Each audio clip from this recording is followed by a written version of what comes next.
उत्तराखंड में निकाय चुनाव पर मची रार के बीच स्वच्छ सर्वेक्षण पुरस्कार 2023 की घोषणा कर दी गई है, जिसमें मध्य प्रदेश का इंदौर लगातार 7वीं बार देश का सबसे स्वच्छ शहर बना है, जबकि राज्यों की श्रेणी में महाराष्ट्र पहले स्थान पर है। वहीं उत्तराखंड राज्य की बात करें तो शहरों को साफ रखने के मामले में उत्तराखंड देश के 27 राज्यों के बीच 19वें स्थान पर है। विपक्ष ने स्वच्छ सर्वेक्षण में उत्तराखंड के प्रदर्शन को बेहद निराशाजनक बताया है, जबकि सत्ता पक्ष का कहना है कि राज्य ने बेहतर प्रदर्शन किया है। देहरादून ने एक कदम आगे बढ़ते हुए 68वीं रैंक हासिल की है।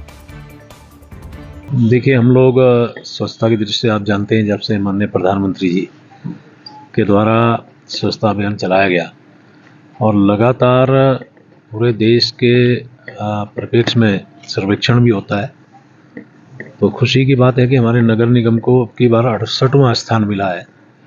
और निश्चित रूप से नगर पालिका मुनि की रेती को भी स्थान मिला है।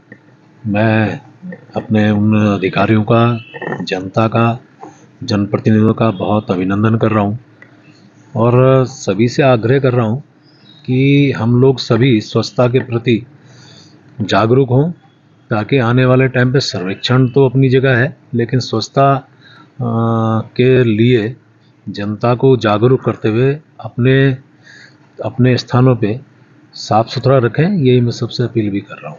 देखिए, स्वच्छता सर्वेक्षण को लेकर और देहरादून की सफाई व्यवस्था को लेकर हमने जब 2018 में हम नगर निगम में देहरादून की जनता ने ये जिम्मेदारी हमें दी थी, उस दिन हमने शहरवासियों से अनुरोध किया था कि हमारी जो प्राथमिकता होगी, हमारा शहर जो है स्वच्छदून सुंदरदून होना चाहिए, हमारा शहर जो है साफ़ सुथरा होना चाहिए। तो ये हमारा संकल्प था कि हम देहरादून को जो है स्वच्छदून सुंदरदून बनाएंगे और देहरादून जो है अपना भारतवर्ष के सर्वश्रेष्ठ नगर निगमों में इस देहरादून की पहचान बनाएंगे। हमने लगातार जो है उसके लिए स्वच्छता अभियान चलाए। हमने सिंगल यूज प्लास्टिक के लिए एक 50 किलोमीटर की मानव श्रृंखला बनाई, जिसमें 1,28,000 लोगों ने जो है संकल्प लिया कि हम देहरादून में जो है प्लास्टिक मुक्त करेंगे, देहरादून को साफ़ सुथरा रखेंगे। देहरादून के लिए प्रति जो है उन्होंने संकल्प लिया था और आज उसी का परिणाम है कि धीरे धीरे जो है हम 384 से आज जो है 68 स्थान पर पहुँचे। 316 अंकों का हमने सुधार किया है। इसके लिए मैं अपने देहरादून की जनता का, उनका बहुत बहुत धन्यवाद, आभार व्यक्त करता हूँ। आप देहरादून की जनता से अनुरोध करता हूँ कि हमने इस देहरादून को नंबर 1 बनाना है। नंबर 1 तभी बनेगा जब कूड़ा जो है, आप जो नगर निगम की गाड़ी आती है उसमें कूड़ा देंगे और कूड़ा भी अलग अलग देना है, गीला कूड़ा अलग, सूखा कूड़ा अलग। अगर ऐसा देंगे तो हमारे आने वाले समय में हमारे देहरादून की जो है स्वच्छता की रैंकिंग में सुधार होगा। निश्चित रूप से जो परिणाम सामने आए हैं बहुत ही निराशाजनक हैं। सरकार करोड़ों रुपया स्वच्छता अभियान में खत्म कर रही है। आपने देहरादून का ही देखा होगा कि किस तरीके से करोड़ों रुपयों का हेरफेर हुआ है और सफाई के नाम पर देहरादून भी 68वें नंबर में है पूरे उसमें। और अगर पूरी राज्यों की रैंकिंग करें तो राज्यों की रैंकिंग में भी राज्य हमारा 19वें नंबर पे है। और यहाँ नमामि गंगे के नाम पर कर लीजिए, चाहे आप कूड़ा निस्तारण पर का कार्यक्रम देख लीजिए, सरकार कहीं गंभीर नहीं है। सरकार प्रयास भी नहीं करती है, न सरकार के निगम प्रयास करते हैं। निगमों की स्थिति आप देख लो, देहरादून जैसा निगम, और देहरादून अपने आप में अंतर्राष्ट्रीय शहर कहलाता है, वो 68 नंबर पर 68वें नंबर पर है। तो आप स्वयं लगा सकते हैं स्वच्छता अभियान में राज्य की स्थिति क्या है। स्वामी विवेकानंद के जन्म दिवस पर आयोजित राष्ट्रीय युवा उत्सव में देहरादून में मुख्यमंत्री पुष्कर सिंह धामी ने उत्तराखंड के राष्ट्रीय युवा पुरस्कार विजेताओं को सम्मानित किया। इस दौरान किसान नेता जगतार सिंह बाजवा और गुरदीप सिंह राणा सहित प्रदेश के 10 विजेताओं को स्मृति चिन्ह देकर सम्मानित किया। देखिए, सर्वप्रथम तो प्रदेश के युवाओं सहित देश के युवाओं को आज राष्ट्रीय युवा दिवस की मैं बहुत शुभकामनाएं देती हूँ। और आज इस राष्ट्रीय युवा दिवस में अपने राज्य ने प्रदेश के समस्त युवाओं को यहाँ पर आमंत्रित करते हुए माननीय मुख्यमंत्री जी का उद्बोधन और उनका आशीर्वाद हम सबको प्राप्त हुआ है, जिसमें माननीय मुख्यमंत्री जी ने युवाओं को नशा से दूर रहने और खेल के लिए प्रेरित करने के लिए आज महत्वपूर्ण घोषणा भी करी है, जिसमें हमारे स्कूल के मैदान हैं अथवा हमारे महाविद्यालयों के मैदान हैं, उनको सुदृढ़ करने का जो है यहाँ पर आज माननीय मुख्यमंत्री जी की ओर से घोषणा की गई है। निश्चित रूप से ये दोनों ही मैदान आने वाले समय में जहाँ पर अध्ययनरत बच्चे उसका उपयोग करेंगे, इसके साथ साथ में उसकी सीमाओं में लगते हुए हमारे आसपास के लोग भी और युवा भी उसका उपयोग कर पाएंगे। और उस उपयोगिता से फ़ायदा ये होगा कि हमारे युवा अब खेलने का अधिक से अधिक समय व्यतीत करेंगे, मोबाइल से हट के जो है खेल की दुनिया में आएंगे, और आने वाले समय में मुझे लगता है जो हम स्पोर्ट्स कल्चर डेवलप करना चाहते हैं वो वहीं से उसकी शुरुआत होगी। तो आज महत्वपूर्ण घोषणा युवाओं को समर्पित की गई है। निश्चित रूप से यह घोषणा युवाओं के आगे स्पोर्ट्स के दिशा में, उत्तराखंड का नाम रोशन करने के दिशा में बहुत ही कारगर सिद्ध होगी।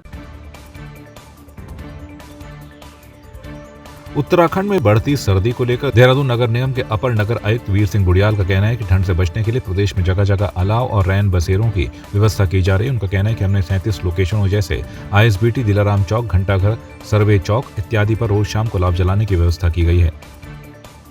लगातार हम लोग ठंड से बचाव के लिए 37 लोकेशन में हम लोग अलाव की व्यवस्था कर रहे हैं, शाम को डेली दिलवाते हैं। और जो मुख्य हमारे ISBT है, सर्वे चौक है, दिलाराम चौक है, मसूरी डाइवर्जन है, और इसके अलावा जो भी हमारे प्रमुख स्थान है, घंटाघर है और ये दोनों हॉस्पिटल के सामने है, वहाँ पे हम लोग दिलवाते रहते हैं। और 3 हमारे जो नगर निगम के रैन बसेर है, एक ट्रांसपोर्ट नगर में है, एक हमारा चूना भट्टा में है, और तीसरा हमारा लाल पुल पे है, वो पटेल नगर कहते हैं। और हमारे पर्याप्त मात्रा में व्यवस्था है, बिस्तर है, कंबल है, और साफ सफाई का व्यवस्था हमने रखा है। वहाँ भी हम लोग डेली अलाव दिलाते हैं।